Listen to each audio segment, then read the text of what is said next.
আসসালামু আলাইকুম দর্শক, স্বাগত জানাচ্ছি সিএমএম বাংলা টিভির সংবাদে। এখন দেখবেন জামাল উদ্দিন কালাচানের প্রতিবেদনে বিস্তারিত সংবাদ।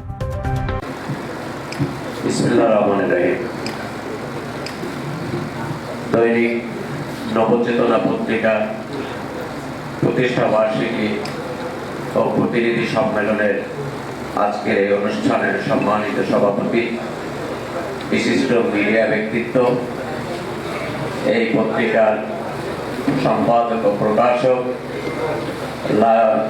মোহাম্মদ সাকোয়াত সাহেব, মঞ্চে উপস্থিত এই পত্রিকার বিভিন্ন পদে অধিষ্ঠিত ব্যক্তিবর্গ, সামনে উপস্থিত প্রিয় সাংবাদিক ভাই ও বোনেরা, আমি আমার ব্যক্তিগত পক্ষ থেকে তথা বাংলাদেশ হিউম্যান রাইটস মনিটরিং কাউন্সিলের পক্ষ থেকে, বাংলাদেশ ইন্ডিয়া ইউথ ফ্রেন্ডশিপ অ্যাসোসিয়েশনের পক্ষ থেকে আপনাদেরকে শুভেচ্ছা এবং অভিনন্দন জানাচ্ছি।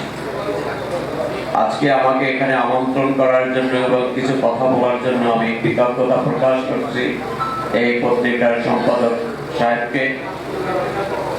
সাংবাদিকতা একটি বড় বিষয়। আমাদের দেশ ও বিশ্বে ঘটে যাওয়া বিভিন্ন তথ্য, ঘটনা, ধারণা সমূহ আপনারা বিশ্লেষণ এবং যাচাইয়ের মাধ্যমে জাতির সামনে উপস্থাপন করে এক মহা গুরু দায়িত্ব পালন করে। কিন্তু আমরা সমাজ এবং রাষ্ট্রে যারা আমরা পদচারণা করি, তারা কতটুকু আপনাদেরকে মূল্যায়ন করছে। আমরা দেখতে পাই বাংলাদেশের সবচেয়ে বেশি সাংবাদিক সমাজ নির্যাতিত। তার পক্ষে ভয়েস রেজ করার যে মাধ্যমগুলো, তারা অনেক সময় নীরব থেকে যান। কেন নীরব থাকেন? তাদের স্বার্থ সিদ্ধি যখন বিঘ্ন ঘটে, সেই বিঘ্ন ঘটার কারণ হচ্ছেন আপনারা সঠিক তথ্য তুলে ধরেন বিধায় এদেশের দুর্বৃত্তায়ন, দুর্নীতিপরায়ণ ব্যক্তিরা আপনাদের প্রতি ক্ষুব্ধ থাকে, পত্রিকাগুলোর প্রতি ক্ষুব্ধ থাকে, সাংবাদিককে হেয়নাস্ত করে।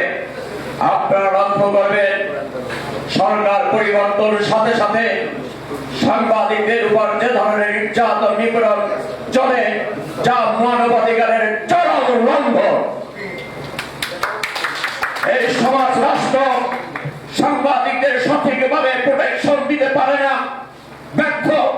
আমরা যারা সমাজে বসবাস করি, আমরা আপনাদেরকে সঠিকভাবে মূল্যায়ন করতে জানি না, প্রোটেকশন দিতে জানি না।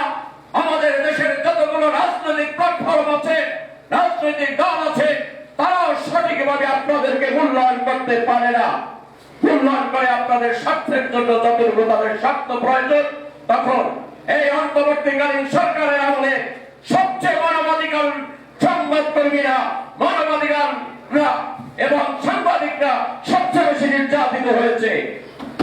এই সাংবাদিকদের যে মানবাধিকার লঙ্ঘন হচ্ছে, রাষ্ট্রকে আমি আহ্বান জানাতে চাই, রাষ্ট্রের যারা কর্তা ব্যক্তি আছে, আমরা একজন তথ্যমন্ত্রী, অত্যন্ত প্রজ্ঞাবান তথ্যমন্ত্রী পেয়েছি।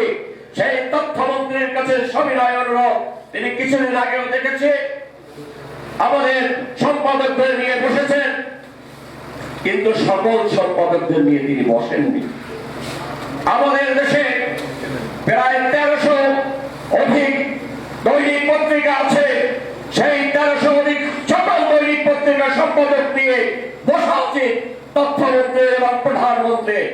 তখনই সাফল্য আসবে, সাংবাদিকদের সকল তথ্য তুলে আসবে, সকল ঘটনা তারা উপস্থাপন করতে পারবেন। বড় বড় কয়েকটি পত্রিকাকে আমন্ত্রণ জানালে সেই পত্রিকার সকল সমাজের সমস্যার সমাধান হয়ে যায় না। সেই বড় বড় পত্রিকাগুলো সঠিক তথ্য, এই ধরনের পত্রিকাগুলোর তথ্য তারা দেয় না। আপনারা যারা মফস্বলে সাংবাদিকতা করেন, আমি আমার সৌভাগ্য হয়েছিল আমার ছাত্র জীবনে আমি কিছু সাংবাদিকতা লেখালেখি করার সৌভাগ্য আমার হয়েছে। প্রিয় ভাইরা, সাংবাদিক ভাইরা, মফস্বলে কি ধরনের একটা সংবাদ সংগ্রহ করতে গিয়ে তার জীবনের ঝুঁকি নিয়ে সাংবাদিকরা যে ধরনের তথ্য সংগ্রহ করে তা অনেক করুণ, নিষ্ঠুর। এবং এই সাংবাদিকরাই অত্যন্ত সাহসিকতার সহিত তারা যে সংবাদ সংগ্রহ করছেন তার জন্য কোনো প্রাপ্য নাই। কিন্তু একজন পুলিশের কোন কর্মকর্তা তথ্য সংগ্রহ করতে গিয়ে এসাল যদি হয় তার জন্য তাদের ভাতা আছে, তাদের জন্য অর্থ আছে, কিন্তু সাংবাদিকরা তারা কোনো অর্থ পায় না। সাংবাদিকদের জন্য কোনো মায়া মমতা নাই। এই রাষ্ট্র সাংবাদিক আছে বলে রাষ্ট্রটা টিকে আছে।